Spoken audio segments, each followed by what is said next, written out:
Hello students, welcome to A to Z পরীক্ষা। তো সামনে কিন্তু তোমাদের ডাব্লিউবিপির এসআই এর কিন্তু প্রিলিমস রয়েছে। তো তার জন্য আমরা চ্যাপ্টার ওয়াইজ ক্লাস কিন্তু নিয়ে আসবো, শর্ট কোশ্চেন বলো, এমসিকিউ বলো। তো আজকে কিছু শর্ট কোশ্চেন নিয়ে আলোচনা করব, ঠিক আছে? দেখো, প্রথমে দেখো এখানে শর্ট কোশ্চেন গুলো দেখতে পাচ্ছ। শর্ট কোশ্চেন গুলো বলার আগে আমি একটু ডিটেলস নোটে চলে যাচ্ছি।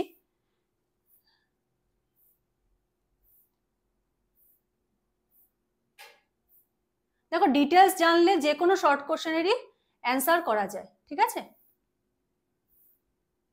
দেখো, একদম ভারতের সংবিধান পড়তে গেলে তোমাদের যেই জায়গা থেকে শুরু করতে হবে, এটা হলো সেই জায়গা, ভারতের সংবিধান রচনার পটভূমি, ঠিক আছে? আর এই যে নোটটা দেখতে পাচ্ছ, এটা হলো তোমাদের ডাব্লিউপি এসআই এর যে মেইনস এর ব্যাচ রয়েছে, সেই ব্যাচেরই এটা নোট। সেই নোট থেকে আজকে আমি তোমাদের পড়াচ্ছি। এরপরে এমসিকিউ ক্লাসও কিন্তু তোমাদের জন্য আসবে, ঠিক আছে?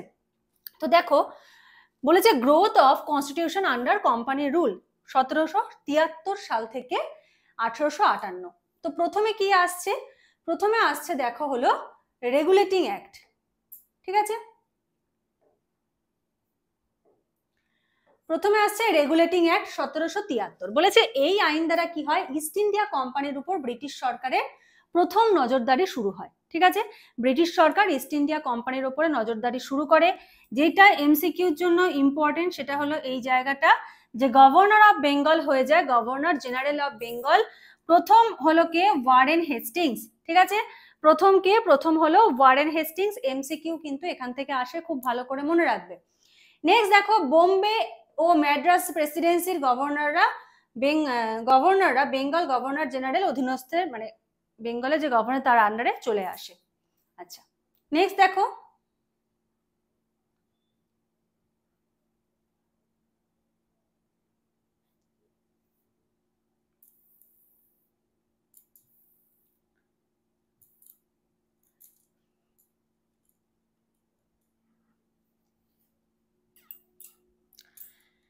নেক্সট কি কি হয় দেখো।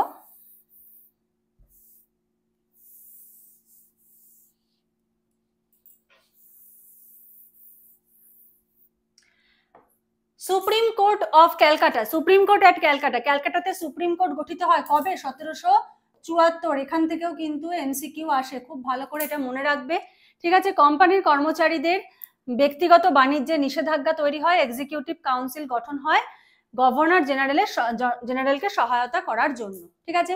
নেক্সট আসছে দেখো পিটস ইন্ডিয়া অ্যাক্ট 1784, ঠিক আছে? পিটস ইন্ডিয়া অ্যাক্ট 1784। চলো ডিটেলসটা দেখবো, এটা একটু মুছে দিলাম।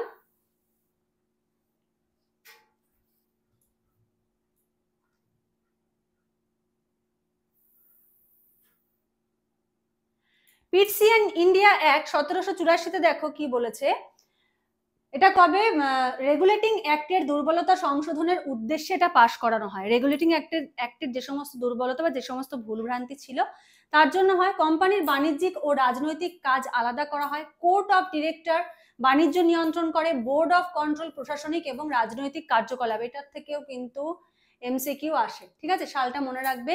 ভারতকে ব্রিটিশ পজেশনস ইন ইন্ডিয়া বলা হয়। ব্রিটিশ সরকার কোম্পানির প্রশাসনের চূড়ান্ত কর্তৃত্ব লাভ করে, ঠিক আছে? নেক্সট,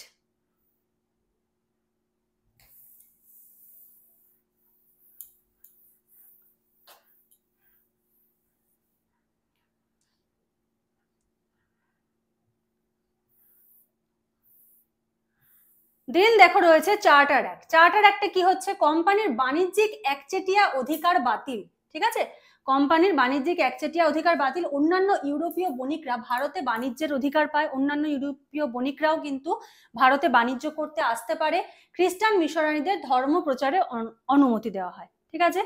আচ্ছা, তাহলে যদি প্রশ্ন আসে যে খ্রিস্টান মিশনারিদের ধর্ম প্রচারে অনুমতি দেওয়া হয় কোন অ্যাক্টে? চার্টার অ্যাক্ট 1813, ঠিক আছে? আচ্ছা, নেক্সট আসছে চার্টার অ্যাক্ট 1833। চার্টার অ্যাক্ট 1833টা খুব ইম্পর্টেন্ট। কি কি হয় দেখো, বলেছে ব্রিটিশ ইন্ডিয়ার কেন্দ্রীকরণ সম্পন্ন হয়। কোম্পানি কেবল প্রশাসনিক সংস্থা হিসেবে পরিগণিত হয়। এটা হলো ভিভিআই, এমসিকিউর জন্য, ঠিক আছে? গভর্নর জেনারেল অফ বেঙ্গল হয়ে যায় governor general of India. Governor general of Bengal হয়ে যায় গভর্নর জেনারেল অফ ইন্ডিয়া। প্রথম কে ছিলেন? উইলিয়াম বেন্টিং, ঠিক আছে? সিভিল সার্ভেন্ট নিয়োগে প্রতিযোগিতা চালু হয়, গভর্নর জেনারেল এক্সিকিউটিভ কাউন্সিলে একজন আইন সদস্য অন্তর্ভুক্ত হয়। ঠিক আছে, তাহলে এটা কিন্তু এমসিকিউর জন্য খুব ইম্পর্টেন্ট, একদম খুব ভালো করে মনে রাখবে। নেক্সট আমরা এবার দেখব হলো চার্টার অ্যাক্ট 1853। ঠিক আছে, এটাতে কি হয়, ম্যাকলে কমিটি গঠিত হয় 1854 খ্রিস্টাব্দে। ঠিক আছে, ম্যাকলে কমিটি গঠিত হয় কবে, 1854 খ্রিস্টাব্দে। সরকারি চাকরিতে ওপেন কম্পিটিশন, ঠিক আছে, সরকারি চাকরিতে ওপেন কম্পিটিশন চালু হয়, এক্সিকিউটিভ আর লেজিসলেটিভ কার্যাবলী পৃথক করা হয়। লেজিসলেটিভ কাউন্সিলে 6 জন অতিরিক্ত সদস্য নিয়োগ, এটা অতটা গুরুত্বপূর্ণ নয়, একে মিনি পার্লামেন্ট বলা হয়, এটা কিন্তু ইম্পর্টেন্ট। ঠিক আছে, নেক্সট আসছে হলো ক্রাউন রুল। এরপরে আমরা শর্ট কোশ্চেন গুলো দেখবো। ক্রাউন রুলে দেখো কি বলেছে, government of India act 1854, east India কোম্পানির শাসনের অবসান ঘটে। ঠিক আছে, তাহলে কোন অ্যাক্টের মাধ্যমে ইস্ট ইন্ডিয়া কোম্পানির শাসনের অবসান ঘটে, অ্যান্সার কি হবে, গভর্নমেন্ট অফ ইন্ডিয়া অ্যাক্ট 1858। আইনটির নাম act for the good government of India, এটাও আসে পরীক্ষায় এমসিকিউ। ঠিক আছে, এটাও কিন্তু এমসিকিউ আসে। এটা কে ছিলেন, লর্ড পামস্টোন ছিলেন। ঠিক আছে, ভারতের শাসনভার ব্রিটিশ ক্রাউন কুইন ভিক্টোরিয়ার হাতে চলে যায়। আবার একটা ইম্পর্টেন্ট জায়গা, পরীক্ষায় প্রশ্ন আসে এমসিকিউ, যেখান থেকে আসতে পারে তোমাদের আমি বলে দিচ্ছি, গভর্নর জেনারেল অফ ইন্ডিয়া হয়ে যায় ভাইসরয় অফ ইন্ডিয়া। কে ছিলেন প্রথম ছিলেন হলো ক্যানিং। ঠিক আছে, গভর্নর জেনারেল অফ ইন্ডিয়া হয়ে যায় ভাইসরয় অফ ইন্ডিয়া, প্রথম কে ছিলেন, ক্যানিং। নেক্সট দেখো কি বলেছে, বোর্ড অফ কন্ট্রোল এবং কোর্ট অফ ডিরেক্টর বিলুপ্ত হয়। তাহলে বোর্ড অফ কন্ট্রোল আর কোর্ট অফ ডিরেক্টর কখন চালু হয়েছিল, ঠিক আছে, আর কখন বিলুপ্ত হয়, এটা কিন্তু মনে রাখতে হবে। ঠিক আছে, দ্বৈত শাসনের অবসান কোন অ্যাক্টে ঘটে, পরীক্ষায় আসবে এমসিকিউ।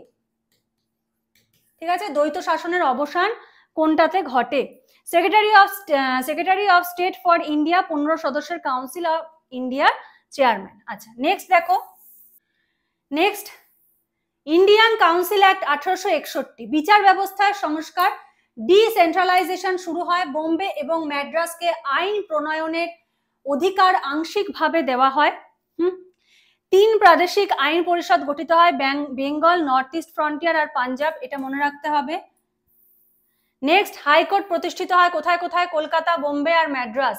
কোনটাতে গঠিত হচ্ছে এটা, দেখো ইন্ডিয়ান কাউন্সিল অ্যাক্ট 1861 হাইকোর্ট প্রতিষ্ঠিত হয় কলকাতা, বোম্বে, ম্যাড্রাস, এমসিকিউ আসবে এখান থেকে। ঠিক আছে, আচ্ছা, ভাইসরয়কে অর্ডিন্যান্স, রুলস এবং অর্ডার জারির ক্ষমতা দেওয়া হয়। কোম্পানি রুল 1753 থেকে 1858। এবার হলো সংক্ষিপ্ত প্রশ্ন, কিরকম ধরনের প্রশ্ন আসতে পারে, তোমাদের তো এমসিকিউ আসবে, তো এগুলো হলো মানে অপশনের মধ্যে থাকবে, যে রেগুলেটিং অ্যাক্ট 1773 একটু বলেই দিয়েছে। আচ্ছা, রেগুলেটিং অ্যাক্ট 1773 অনুযায়ী কে গভর্নর জেনারেল অফ বেঙ্গল নিযুক্ত হন, ওয়ারেন হেস্টিংস।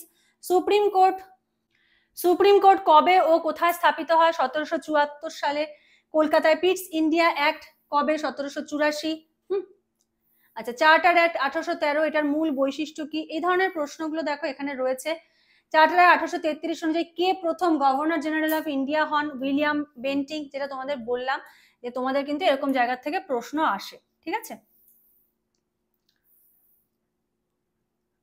দেখো সিভিল সার্ভিসের জন্য কি ব্যবস্থা নেওয়া হয়েছিল, প্রতিযোগিতা ভিত্তিক। প্রত্যেকটা পার্ট থেকে কি কি প্রশ্ন আসতে পারে সেগুলো এখানে রয়েছে। আমি ডিটেলসে এই প্রশ্নগুলোতে এখন যাচ্ছি না, এগুলো আমি এমসিকিউ আকারে তোমাদের জন্য দেখাবো। তোমাদের একটু আমি এই জিনিসটা দেখিয়ে দিই। আচ্ছা, কে প্রথম ভাইসরয় ছিলেন, লর্ড ক্যানিং, এটা কিন্তু প্রশ্ন আসে। দ্বৈত শাসন ব্যবস্থা কোন আইনের দ্বারা বিলুপ্ত হয়, খুব ইম্পর্টেন্ট, এটা যেগুলো ইম্পর্টেন্ট কোশ্চেন বলে দিচ্ছি আমি, বিবিআই। ঠিক আছে, secretary of state for India কতজন সদস্যের কাউন্সিলের সভাপতি, 15 জন। আচ্ছা, ডিসেন্ট্রালাইজেশন প্রক্রিয়া শুরু হয়, দেখো ইন্ডিয়ান কাউন্সিল অ্যাক্ট 1861। আচ্ছা, ইন্ডিয়ান কাউন্সিল অ্যাক্ট 1861 অনুযায়ী কোথায় হাইকোর্ট গঠিত হয়, কলকাতা, বোম্বে, ম্যাড্রাস। ঠিক আছে, ইন্ডিয়ান কাউন্সিল অ্যাক্ট 1861 অনুযায়ী কয়টি প্রাদেশিক আইন পরিষদ গঠিত হয়, 3টি, বেঙ্গল, নর্থ ওয়েস্ট ফ্রন্টিয়ার আর হলো পাঞ্জাব। পিটস ইন্ডিয়া একটা কোম্পানির রাজনৈতিক কাজের দেখভাল কে করতো? Board of control. ঠিক আছে, আচ্ছা এটা হলো বড় প্রশ্ন। আচ্ছা তোমাদের কিন্তু WBPSI মেইনস এর কিন্তু ব্যাচ চলছে, ঠিক আছে? মেইনস এর ব্যাচে তোমাদের কি কি হচ্ছে দেখো, প্রথম 50 জনের জন্য কিন্তু ডিসকাউন্ট রয়েছে একদম। WBPSI এর মেইনস পর্যন্ত তোমাদের এই ব্যাচটা কন্টিনিউ চলবে। তোমাদের লাইভ ক্লাস হচ্ছে, প্রত্যেকটা ক্লাসের কিন্তু রেকর্ডিং থাকে। 3 দিন ক্লাস হয়, 3 days পার উইক। তার মধ্যে কি কি হয়? জিএস থাকে, ডেসক্রিপটিভ আকারে, ম্যাথ, রিজনিং, ইংলিশ, সমস্ত কিছু কিন্তু তোমাদেরকে করানো হচ্ছে।